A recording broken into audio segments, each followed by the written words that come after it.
Ici, on est au Mas de Mérou, donc une ancienne pisciculture fédérale et un parcours de pêche. C'est quoi un lâcher de truite? Un lâcher de truite sur la rivière, c'est pas du repeuplement, on met du poisson exprès pour les pêcheurs. Ces truites-là, elles viennent des piscicultures fédérales, donc la fédération de pêche a des piscicultures où ils élèvent du poisson exprès pour remettre ce poisson donc, pour les pêcheurs. C'est quoi le plus gros nombre de kilos à une truite? La truite, disons que sur une pisciculture, elle peut monter jusqu'à 10 kg. Il y a des poissons qui pèsent 10 kg. Ici, moi, j'ai des truites qui vont jusqu'à 6 kg, pas plus. Est-ce qu'on lave les truites? On les lave pour qu'ils soient propres? Mais ça, c'est une très bonne question. Il faudrait leur demander, mais je ne pense pas, comme elles sont dans l'eau.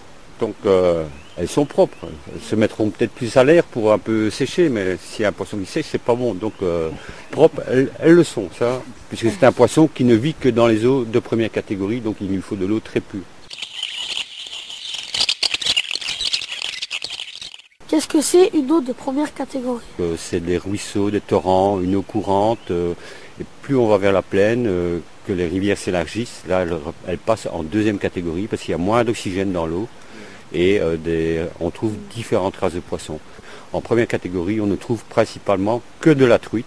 Quelles sont les rivières de première catégorie de la communauté des communes? Donc, sur le secteur ici, donc sur la communauté de communes, on a donc la principale, c'est la Lergue. Puis du côté de Soubès et de Saint-Étienne-de-Gourgas, voilà, il y a la Braise. Alors il y a le ruisseau de l'Aubègue aussi.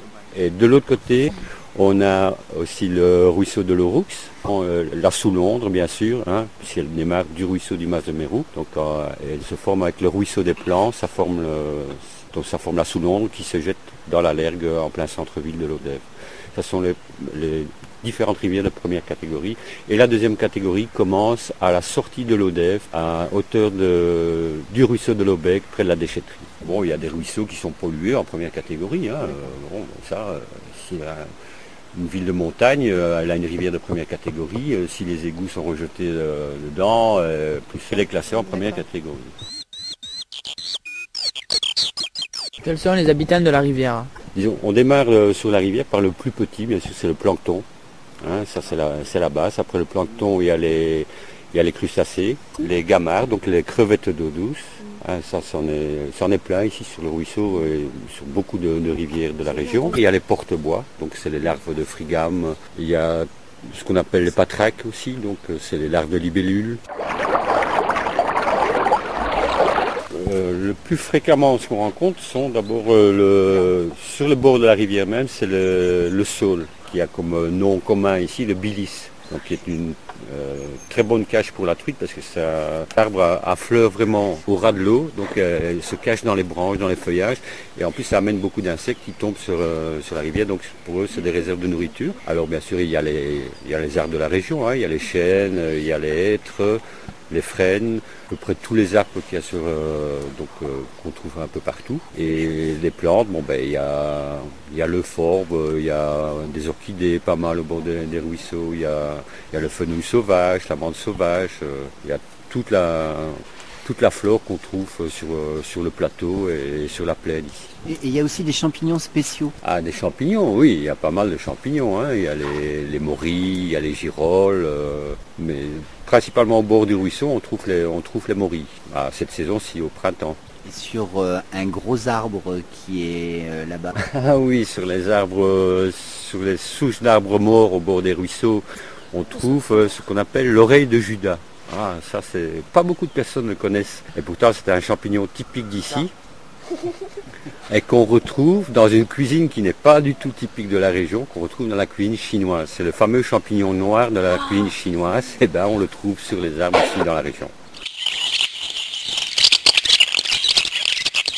Vous en avez ici ou pas des hérons?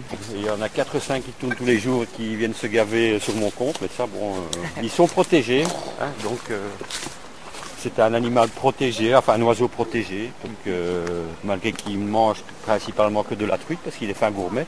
Mais il y en a ici. Bon, je n'ai pas encore de cormoran, ça va, c'est une chance, mais le cormoran est aussi un grand prédateur de la truite. Hein, enfin, surtout sur nos rivières, il se nourrit principalement de truite. Il est aussi assez fin gourmet. Il y a Une araignée d'eau. Oui, on dit que c'est une araignée d'eau, mais ce n'est pas une araignée d'eau, c'est une tipule, c'est un insecte qui a la particularité, on dirait qu'il a des pattes avec des coussins d'air.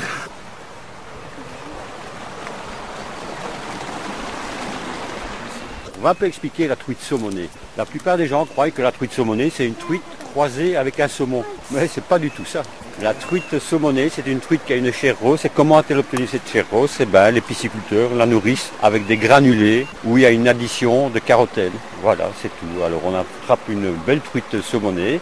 Les gens disent elles sont meilleures. Ben non, ils mangent des colorants artificiels. Voilà. Les gens l'aiment, bon ben apparemment, mais moi je ne veux pas du tout faire ça, donc je ne fais que la truite à chair blanche naturelle.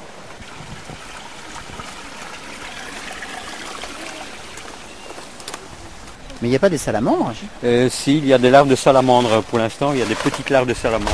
Elles sont difficiles à voir, elles sont cachées en dessous des rochers, je vais essayer d'en trouver une. Mais apparemment elles sont déjà sorties, comme elles sont beaucoup plus tôt que l'an dernier à cause du climat. Elles sont certainement déjà passées au stade supérieur, elles sont reparties se cacher dans les roches. Vous connaissez ça?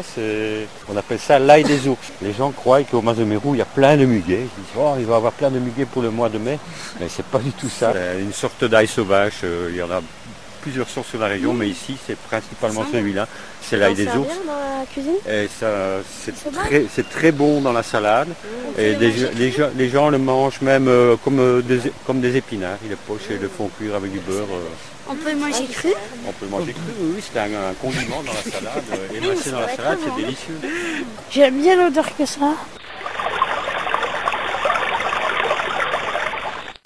À propos des truites fario et des truites d'élevage, est-ce qu'elles ont des habitudes différentes, par exemple les truites d'élevage, qui font qu'elles modifient un peu le milieu? Bien sûr, hein, la truite d'élevage, comme l'arc-en-ciel, elle se nourrit de tout et n'importe quoi. Donc elle détruit un peu malgré tout, pas détruit, mais elle appauvrit le milieu, parce qu'elle est vorace. Une arc-en-ciel, vous lui donnez 10 fois à manger par jour, elle va manger 10 fois. Tandis que la fario, elle se nourrit très peu. D'ailleurs, la preuve, pour arriver à avoir une truite portion, donc une truite de 200-220 grammes, avec de l'arc-en-ciel, en la forçant, on peut arriver à l'avoir sur 6 mois, mais disons en croissance normale, non poussée, à partir de 10 mois, elle est à sa taille. Tandis qu'une fario, il lui faudra 2 ans pratiquement pour arriver à cette même taille de poisson portion.